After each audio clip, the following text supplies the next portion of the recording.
అమ్మా అమ్మా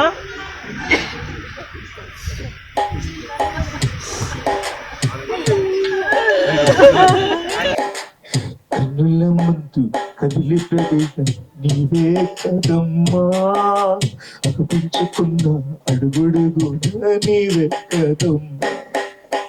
కన్నుల ముందు కదిలే ప్రతి దారిలో నీవే మా, అనిపించుకున్న అడుగుడును నీవే కదమ్మా. అమ్మా నీవు లేవా, నీవు లేదన్నది ఇది నిజమా. కన్నుల ముందు కదిలే ప్రతి దానిలో నీవమ్మా, అనిపించుకున్న పడుకడుగు నీవే కదమ్మా. గడిచిన ఆదివారం నేను ఒకటి అడిగాను, ప్రభువా అమ్మ అయితే ఇంక వెళ్ళిపోతుంది దేవా, ఈ ఆదివారం మాత్రం ఆరాధన ఆటంకం కాకుండా కృప చూపునైనా అని 2 ఆరాధనలు చూసుకొని వచ్చాను. వెళ్ళేటప్పుడు అమ్మని అడిగిన, అమ్మ ఉండాలా వెళ్ళాలా అంటే, నువ్వు వెళ్ళు నాయనా, నా దగ్గర ప్రభు ఉంటాడు, నువ్వు ప్రభువు పని చేయి, ప్రభువు నీ పని చేస్తాడు అని చెప్పాను. నేను చాలా సంతోషంగా ఇట్లాంటి సిచ్యువేషన్లో కూడా మా అమ్మ నాకు పర్మిషన్ ఇచ్చిన తర్వాత నేను ఆరాధనకి వెళ్ళి వచ్చిన తర్వాత అమ్మ చాలా సంకటపడుతుంది, ప్రాణ సంకటం. తెల్లారయ్యింది, అమ్మ పరిస్థితి చాలా భయంకరంగా ఉంది. మాకైతే ఎక్కడ తీసుకుపోయే పరిస్థితి లేదు, డాక్టర్స్ చెప్పేశారు ఇంకేమీ లేదని. ఆశలన్నీ వదులుకునేటువంటి పరిస్థితి, కానీ అమ్మ చాలా విలువలాడుతుంది. ఆ సమయంలో మేము ప్రార్థన చేసాం, బ్రహ్మ అమ్మని ఉంచితే ఆరోగ్యంగా ఉంచు, లేదంటే తీసేసుకో, ఇలా అయితే మేము చూడలేమని చెప్పని విషయం. ఎప్పుడైతే ఈ ప్రార్థన జరిగిందో ఇంకా అమ్మని ప్రభు తీసుకోవడానికి మార్గం సగమం చేశారు. అప్పుడు మేము వచ్చి అమ్మతో చెప్పాం, అమ్మ ఇంకా అయిపోయింది, నువ్వు వెళ్ళిపోతున్నావు. మనము దేవునికి ఆత్మను అప్పగించాల్సినటువంటి వారము. అది పత్రికలో రాయబడింది. అలాగే స్టెఫెన్ కూడా తన ఆత్మను అప్పగించాడు. బైబిల్లో మనం చూసినప్పుడు యేసుక్రీస్తు ప్రభువు వారు కూడా ఆత్మను అప్పగించారు. నువ్వు కూడా ఆత్మను అప్పగించమ్మా అని చిన్నగా అమ్మతో ప్రార్థన చేస్తూ, ఆ ప్రార్థనలో ఆత్మను అప్పగించుచున్నాము అనే తప్పుడు అమ్మ అని చెప్పి వెళ్ళిపోయింది.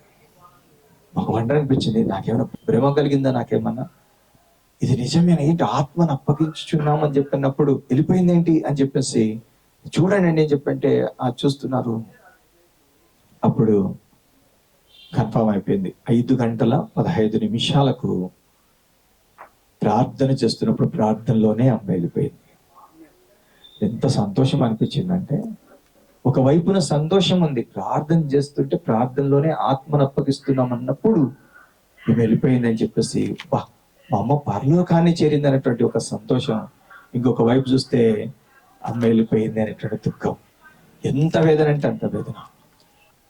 అమ్మ ఉంది ఉంది ఉంది, అమ్మ కోసం మేము పరుగులెత్తి అది చేసి ఇచ్చేసి అమ్మ ఉంది అనేటువంటి ధ్యానంలోనే ఉండిపోయినాం. ఈ రోజు వరకు కూడా అమ్మ అమ్మ. అప్పుడు నేను రాత్రి నిద్ర పట్టక కూర్చొని అప్పుడు ఒక్క పర్మిషన్ ప్రభుని అడిగాను, ప్రభా ఆది కాండంలో మరి నువ్వు అవ్వం చేసినప్పుడు ఆదాం పాట పాడాడు కదా, నేను కూడా మా అమ్మ కోసం పాట పాడచ్చు ప్రభా. ఫస్ట్ టైం పర్మిషన్ అడిగాను ప్రభా, నేను మా అమ్మ కోసం పాట పాడచ్చా. అప్పుడు నేను ఏడ్చుకుంటూ పాటేసుకున్నాను, అమ్మా నువ్వు లేవా, ఇక లేవన్నది ఇది నిజమా.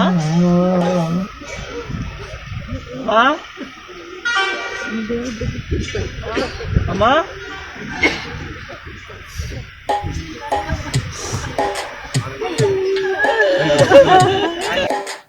కన్నుల ముందు కదిలి ప్రవేశం నీవే కదమ్మా, అనిపించుకున్న అడుగుడుగున నీవే కదమ్మా. కన్నుల ముందు కదిలే ప్రతి దారిలో నీవే మా అనిపించుకున్న అడుగుడు నీవే కదమ్మా అమ్మా నీవు లేవా నీవు లేదన్నది ఇది నిజమా కన్నుల ముందు కదిలే ప్రతి దానిలో నీవమ్మా అనిపించుకున్న పడుకడుగు నీవే కదమ్మా ఆకలి రోజుల్లో నే తిన్న అన్నం కడుపును నింపే కదమ్మా నా చిన్ని పాదాలు నీ పాదాలపై నేర్పిస్తీవమ్మా ఆకలి రోజుల్లో నే తిన్న అన్నం నీ కడుపు నింపే కదమ్మా నా చిన్ని పాదాలు నీ పాదాలపై నిలిపి నడక నేర్పిదమ్మా ఎంతెంత రోదనలో కన్నీటి ఏమాచి నీవే కదమ్మా ఎంతెంత రోదనలో కన్నీటి వేదనలో ఏమాచి లాలన నీవే కదమ్మా అమ్మా అమ్మా అమ్మా అమ్మా ధ్యానం తానం గమనం నేనింత అయిపోయినమ్మా నేను ఎంతని చెప్పండి మనవేలా తీర్చిన ప్రేమకి ప్రేమ అమ్మా అమ్మా ఇకలేవా అమ్మా నీవు లేవా నాకు ఒక తెలియక ముందే నాకు తెలిసిన ప్రేమ ఎదపై నన్ను మోసి ఎగువకు ఎక్కించిన ప్రేమ ఒక తెలియక ముందే నాకు తెలిసిన ప్రేమ ఎదపై నన్ను మోసి ఎగువకు ఎక్కించిన ప్రేమ అమ్మా అమ్మా అమ్మా అమ్మా అమ్మా అమ్మని నీతో సాగని ఎవరు చూడునమ్మా అమ్మా అమ్మ నీవు లేని లోటు ఎవరు తీరుస్తారమ్మా అమ్మా అమ్మని సాగని ఎవరు చూడునమ్మా అమ్మా నాకెవరు తీరుస్తారమ్మా అమ్మా నా తొలి నేస్తాము అమ్మా ఊహల కన్నా ప్రేమ అమ్మా అమ్మా అమ్మా అమ్మా అమ్మ కోసం నేను ఎంత చెప్పినా తక్కువే. ఈరోజు నేను ఎట్లున్నానంటే అమ్మ ఎప్పుడు నరకానికి వెళ్ళిపోదు.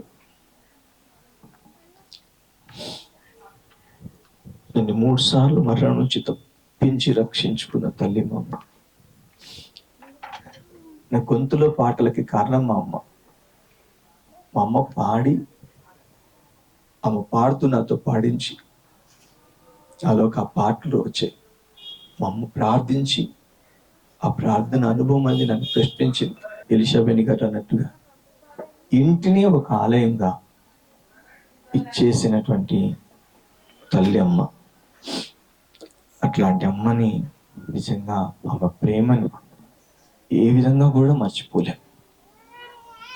అందుకే ఇంకా ఎప్పుడు ఎవ్వరి గురించి పాడకూడదని 80 పాటల్ని ఈ చేతులతో కాల్చి తగలబెట్టినా నేను.